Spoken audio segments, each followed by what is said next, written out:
এত সুন্দর সুন্দর রাইড আর এত মজার খাবার কোথায় খেলাম তা নিয়ে থাকছে আজকের ভিডিও। হ্যালো, আসসালামু আলাইকুম এভরিওয়ান। সেদিন চলে গিয়েছিলাম আমরা ফয়েজ লেকে। টিকিট কেটে লাইন ধরে চেক ইন করে আমরা ফয়েজ লেকের ভিতরে ঢুকলাম। এখানে পার পারসন টিকিট প্রাইস ছিল 300 টাকা।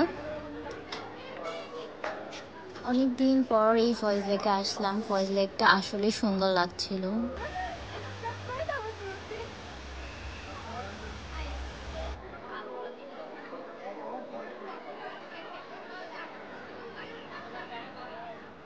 এরপর হাঁটতে হাঁটতে আমরা চলে গেলাম গেমিং জোনে।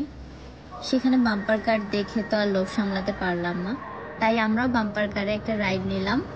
ভাই অনেক মজা হয়েছে, অনেকদিন পর এরকম একটা রাইডে উঠলাম।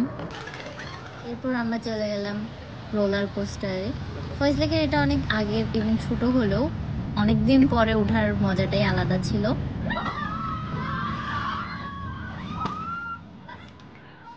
এরপর আমরা চলে গেলাম এই টর্নেডো 360 ডিগ্রিতে। ফার্স্ট লেকে এটা নতুন রাইড ছিল, ভাই লাইফে মাস্ট ট্রাই। ব্রো, এটা দেখতে যতটা ভয়ঙ্কর লাগতেছে এটা আসলেই অতটা ভয়ঙ্কর, বাট অনেক মজার ছিল।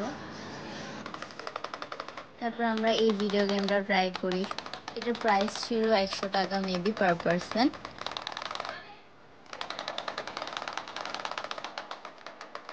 এরপর আমরা আবার হাঁটতে হাঁটতে চলে যাই কিডস এরিয়াতে। এখানে বাচ্চাদের জন্য অনেক ধরনের রাইড আছে।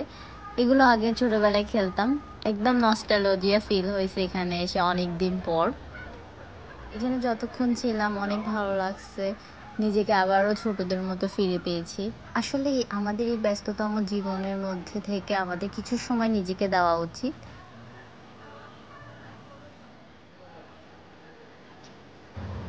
সেই দিনের বিকালটা অনেক সুন্দর ছিল। এরপর আমরা আবার সিএনজি করে চলে গেলাম কুজিনে। এই রেস্টুরেন্টটা অনেক কোজি ভাইব দিচ্ছিল। এরপর আমরা আমাদের খাবারগুলো অর্ডার করে দিই। আর এই ড্রিঙ্কসটা ছিল অরেঞ্জ ফ্লেভার। দেখতে অনেক সুন্দর হলেও আমার অরেঞ্জ ফ্লেভার এত ভালো লাগে না, তাই এত ভালো লাগেনি, বাট খাবারগুলো অনেক মজার ছিল। I would like to go next time. এরপর আমরা অনেক খাওয়া দাওয়া করলাম, পুরো পেট ফুল হয়ে গেছিলো, but still have a place for dessert of course. And bro, this is the best cheese cake ever. মানে cheese cake is cheese caking. আমরা এই ক্রিম ব্রুলেটাও ট্রাই করছিলাম, এটা অনেক ক্রিমি আর অনেক মজার ছিল। I like their foods and ambience, একটা গুড এক্সপিরিয়েন্স ছিল। সো এরপর এভাবে আমাদের দিন শেষ হয়ে যায়। It's a very good adventurous day. শেষ, বাই।